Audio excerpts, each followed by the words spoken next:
Historia ka gjithmonë dy fytyra dhe drita mbi të kaluarën ndonjëherë zbulon sekretet që fshihen. Mendoni për një moment, njeriu që udhëhoqi përmbysjen e sistemit komunist në Shqipëri. Sali Berisha premtoi liri dhe shkatrimin e diktaturës. Por çfarë ndodh kur kthejmë pas akrepat e kohës? Përpara se të bëhej lideri i Lëvizjes Demokrate, mjeku kardiolog Berisha lëvizte lirshëm në korridoret më të rrepta të pushtetit.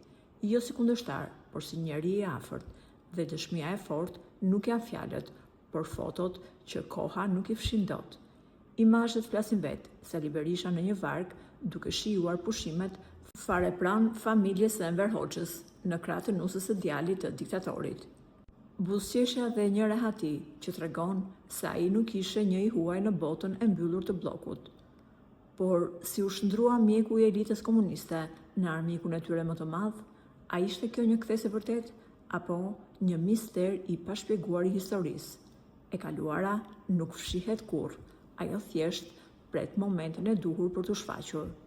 Por një foto e publikuar së fundmi dhe nxjerr nga arkivat ka tronditur opinionin publik. Bëhet fjalë për deputetin demokrat Dritan Shehu, i cili ka dalë në foto i buzëqeshur me Enver Hoxhën dhe Ramiz Alin pas aksionit për prishjen e kishave dhe xhamive në vitin 1967.